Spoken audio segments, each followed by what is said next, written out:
नमस्कार, मी डॉक्टर अनिकेत चंद्रकांत देशमुख, शेतकरी कामगार पक्षाच्या राज्याच्या चिटणीस मंडळाचा सदस्य म्हणून मी सांगोला तालुक्यातील शेतकरी कामगार पक्षाच्या कार्यकर्त्यांना आवाहन करतो की आपण एक तातडीची चिंतन बैठक बोलवत आहे की आणि भविष्यात होणाऱ्या सार्वत्रिक निवडणुकीबद्दलही चर्चा करण्यासाठी आपण बैठक तातडीची उद्या दिनांक 25 डिसेंबर 2025 रोजी दुपारी 2 वाजता सुतगिरणी येथे आपण आयोजित केलेली आहे। तरी मी सर्व कार्यकर्त्यांना, सर्व पदाधिकाऱ्यांना, सर्वच नेते मंडळांना आवाहन करतो की जास्तीत जास्त संख्येने आपण या बैठकीला उपस्थित राहावं, हे आवाहन मी तुम्हा सर्वांना करत आहोत। नेमकं पुढच्या येणाऱ्या निवडणुकीमध्ये आपण कोणत्या पद्धतीने जायचं आहे हे कार्यकर्त्यांकडून जाणून घेणं हे मला क्रमप्राप्त वाटतं।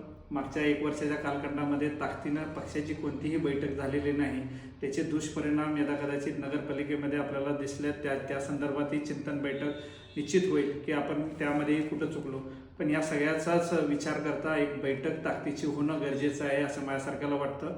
आणि निश्चित या बैठकी संदर्भात चिटणीस मंडळाचे राज्य पातळीच्या सर्व सदस्यांना ह्या संदर्भाची कल्पना आहे। तसेच तालुक्यातील सर्वच मान्यवर मंडळांना विश्वासात घेऊन आपण या गोष्टी सर्व करत आहोत। त्यामुळे काही वैयक्तिक अनिकेत देशमुख याची बैठक नसून ही पक्षाची बैठक आहे असं सर्व कार्यकर्त्यांनी समजून या बैठकीला उपस्थित राहावं। तसेच तालुक्याचे लोकप्रतिनिधी यांनाही संपर्क साधून या संदर्भात अवेअर केलेलं आहे की बैठका संदर्भात त्यांना हे सांगितलं गेलेलं आहे। त्यांना फोनद्वारे सांगण्याचा प्रयत्न केला, पण त्यांचा फोन बिझी असल्याकारणाने मी जवळपास 4 ते 5 वेळा फोन त्यांना लावले, त्याच्या संदर्भात त्यांचा फोन नाही झाला। पण त्यांच्या पीएंना या संदर्भातला निरोप पोचवला गेलेला आहे।